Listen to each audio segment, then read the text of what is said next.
अस्सलाम वालेकुम नाज़रीन, मैं इमरान खान, आप देखें मेरा यूट्यूब चैनल। खबरें सारी अहमियत की हामिल हैं। सबसे पहले आपको एक अहम खबर बताते हैं कि पाकिस्तान पीपल्स पार्टी की जो शराइत हैं मुस्लिम लीग नून के साथ इत्तेहाद करने की, वो मंजर आम पे आई हैं।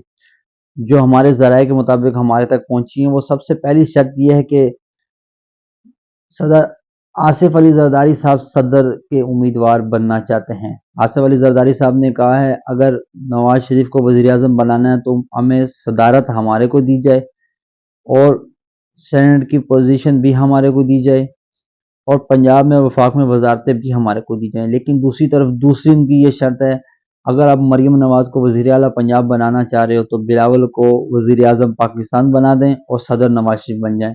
ये पाकिस्तान पीपल्स पार्टी की शराइत हैं और इस पे कितना अमल दरामद किया जाएगा, क्या बात होगी, ये मजीद आगे इनकी बात चलती रहेगी। देखें इसके का क्या नतीजा आता है। दूसरी बात यह है कि पाकिस्तान तहरीक इंसाफ का एक आज़ाद उम्मीदवार MNA बिक गया है, जो कि मरीम नवाज के साथ मीटिंग के बाद नून लीग में उसने शमूलियत अख्तियार कर ली है। इसी तरह 20 MNA और रेडार पे हैं जिन्होंने बिकना है। फैसल वावडा का भी यह दावा है कि 50 से 60 MNA पाकिस्तान तहरीक इंसाफ के आज़ाद उम्मीदवार बिक जाएंगे। ये साबिक वफाकी वजीर फैसल वावडा का दावा है।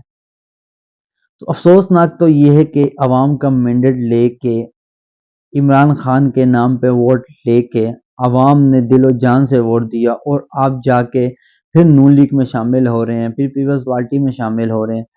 तो आपने अवाम के साथ ही नहीं बल्कि आपने इमरान खान के साथ भी धोखा किया।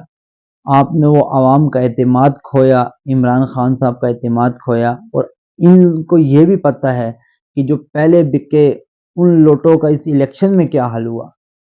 ये वो इस इलेक्शन में तो लौटे अपने हलकों में भी नहीं जा पाए, अपने हलकों में आवाम से वोट तक नहीं मांग पाए और जीते भी नहीं। तो ऐसे ही इन लोटों का जो अभी लोटे बन रहे हैं, इन लोटों का क्या होगा। ये लोटे भी जाएंगे जब अभी बिकेंगे, बिकने के बाद इनका भी वही हशर होगा जो पहलों का हुआ।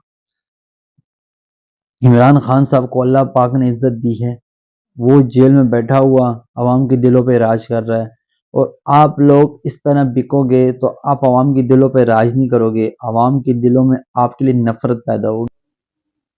दूसरी तरफ अगर बात कर ली जाए कराची की, तो कराची में MQM लंदन की जो एंट्री हुई इंतखाबात में, लेकिन उसके बाद MQM लंदन की जो हार हुई, MQM पाकिस्तान की जो एक बेहतरीन जीत हुई कि 14 सीटों के साथ MQM पाकिस्तान सारे फहरस्त कराची में आई। ये पाकिस्तान पीपल्स पार्टी के लिए एक सरप्राइज है कि MQM पाकिस्तान की 14 सीटें कराची में निकलना। तो क्या इस MQM पाकिस्तान की 14 सीटें जो निकली, इसके मामले में MQM पाकिस्तान कराची के लिए क्या खिदमत सर अंजाम देगी। लेकिन MQM पाकिस्तान का जो मौक़िफ़ है, जो कल इनकी मुलाकात हुई सदर शहबाज शरीफ के साथ, तो इन्होंने सिर्फ सिंध की गवर्नरशिप मांगी। तो साबिका जो पाकिस्तान तहरीक इंसाफ की जब हुकूमत टूटी, जब तहरीक अदम एतमाद पेश की गई, उसके बाद जो PDM की हुकूमत बनी, उस PDM की हुकूमत में भी MQM का ही गवर्नर बना। उस गवर्नर ने क्या किया, तारीफ अपनी जगह, तनकीद अपनी जगह। आप गवर्नर सिंध होने के बावजूद आप होटलों पे जाके पान कहीं खा रहे हो, कहीं आप खाने की वीडियोस बना रहे हो, कहीं आप गटर के लाइन पे खड़े होके, नाले के पास खड़े होके वीडियोस बना रहे हो। तो एक गवर्नर का ये काम बनता है कि वो पान खाते हुए वीडियोस बनाए, कहीं शॉपिंग मॉलों में घूमते हुए वीडियोस बनाए। अगर जब आवाम उनके आगे अपने मसाइल रखती है, आवाम अपनी परेशानी जब गवर्नर साहब को बताती है, तब गवर्नर साहब कहते हैं हमारे पास अख्तियार ही नहीं। जब गवर्नर साहब के पास अख्तियार ही नहीं है तो MQM पाकिस्तान क्यों गवर्नरशिप ले रही है, ऐसी वजारत क्यों ले रही है जिसमें इनके पास अख्तियार ही नहीं है। वो वजारत आप लो जिसमें आपके पास अख्तियार हो और आप कराची की खिदमत कर सको, आप कराची की आवाम की खिदमत कर सको। कराची की आवाम ने आपको मुंतखब किया है, जब कराची की आवाम ने आपको मुंतखब कर दिया तो आपका भी काम बनता है कि आप उनके लिए वो वजारत लें जो कराची की आवाम के काम आए। कराची वालों को यहाँ नौकरियां नहीं मिल, अगर मरीज के साथ जो आते हैं वो आगे अगर डॉक्टर से कुछ बात कर लें, अगर ऊंचे लहजे में बात कर लें तो डॉक्टर केस बना देते हैं कि ये केस बन रहा है कि ये हम पे आके लड़ रहे हैं, हमसे हमें मार रहे हैं। تو ڈاکٹروں سے میں پوچھنا چاہتا ہوں کہ آپ کیا حرام کے پیسے کھا رہے ہو؟ یہ غریب کے خون پسینے کی محنت ہوتی ہے، آپ ہمارے ٹیکسوں پہ آپ کی تنخواہیں آتی ہیں اور آپ ہمیں ہی علاج ہمارا نہیں کرتے، جب ہم سرکاری ہاسپٹل میں آتے ہیں تو آپ کے نخرے ختم نہیں ہوتے۔ تو ایم کیو ایم پاکستان کو کوئی ایسی وزارت لینی چاہیے، صحت کے حوالے سے وزارت لینی چاہیے، کراچی کے صحت کے جو مسائل ہیں ان مسائل پہ آواز اٹھانی چاہیے۔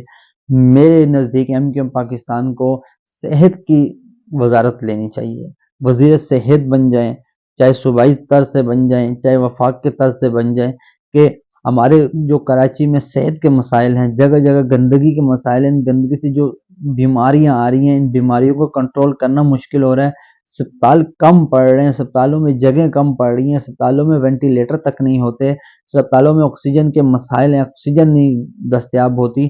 تو ان مسائل پہ ایم کیو ایم پاکستان کو آواز اٹھانی چاہیے، اور بالخصوص کراچی کے لوگوں کے لیے ایم کیو ایم پاکستان کو آواز اٹھانی چاہیے، اور ایم کیو ایم کو بجائے کہ گورنرشپ کے ایم کیو ایم پاکستان کو کوئی ایسی وزارت وزیر صحت کی لے لیں تاکہ صحت کے مسائل کے لیے ایم کیو ایم آگے بڑھے اور عوام کی خدمت کرے۔